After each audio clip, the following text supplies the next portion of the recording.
What started it all? The Rivertown Mystery. Part 5. Butler's Ledge. The next morning. Fog sat low over the ground. Thick. Heavy. Cody stepped out of the motel room, looked around. Man, this place just keeps getting better and better, don't it? He muttered.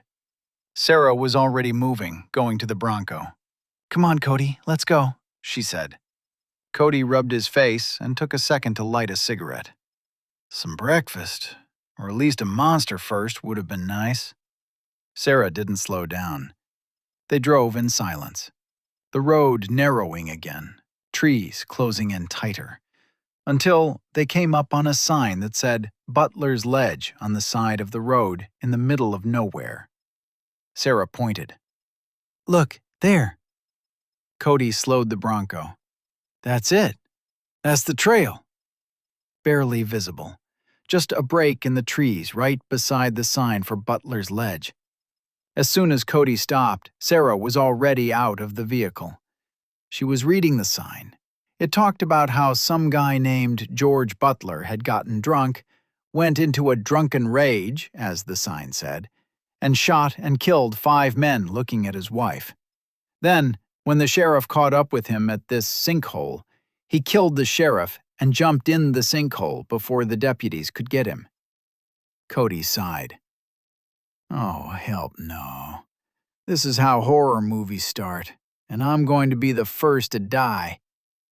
He stepped out of the Bronco like a man walking to the gallows to be hung. It took him a minute, but he followed her. The trail was rough. It looked like it was 100 years old. Uneven. Roots twisted through the ground, branches low and hanging. Cody pushed one out of the way. You know, normal vacations don't involve this.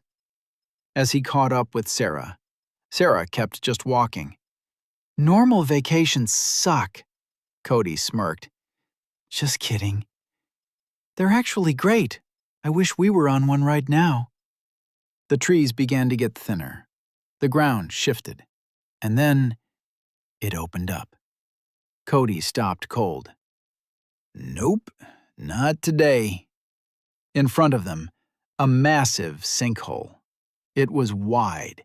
It stretched as far as the eye could see. It was so deep it looked like night down in there.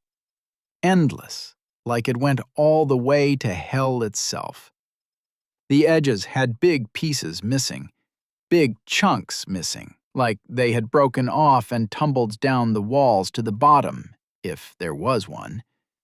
It dropped almost straight down. Darkness swallowed everything below. Sarah stepped closer. Cody grabbed her arm. Hold on, Missy, he said. We're not doing anything crazy like that today. Sarah didn't pull away. It scared her. She thought she might fall in if he let go, but she had to see. She calmed down, opened her eyes, and looked down. Focused. If a body needed to disappear, this is where I'd bring it, she said quietly. Cody shook his head. Oh, Sarah, don't say that. Sarah crouched slightly, looking at the edge. There was loose dirt. Some of the rocks were missing on the wall, like something had knocked them loose. Then she stood. I think this is it, she said. Cody looked around. This is what, Sarah? Sarah turned toward him. The place no one would ever look for a body. A sinkhole so deep they don't think there's a bottom. Cody glanced back at the hole and shook a little. Yeah. I hate how much that makes sense to me right now. The wind shifted. A low sound echoed up from the darkness, sounded like someone breathing their last breath. Cody froze. Please, Sarah, tell me you heard that. Sarah didn't answer. She tilted her head slightly, listening to see if she could hear it again. But there was nothing but silence. Too much silence. Cody stepped back. We're leaving this place right now before something reaches up from that big-ass hole and takes us with it, he said. Sarah didn't move, still looking down, still thinking. You feel that? She asked quietly. Cody frowned. Sarah, don't do that. I'm freaking out right now. Did I feel what? Sarah looked at him. I don't know. I guess it was nothing. And somehow, that felt worse not knowing. Cody didn't argue this time. Hell yeah, he said. We're leaving this place right this second before my big ass is on one of those missing persons posters. They turned back toward the trail and started back to the truck. Cody a little faster than Sarah. Cody was mumbling something to himself about how dumb he was for getting drug into this crazy-ass shit. And he could be on a beach, fishing and drinking beer, instead of being in some crazy town in the middle of nowhere. But Sarah stopped and glanced back one more time. She still had that feeling like before.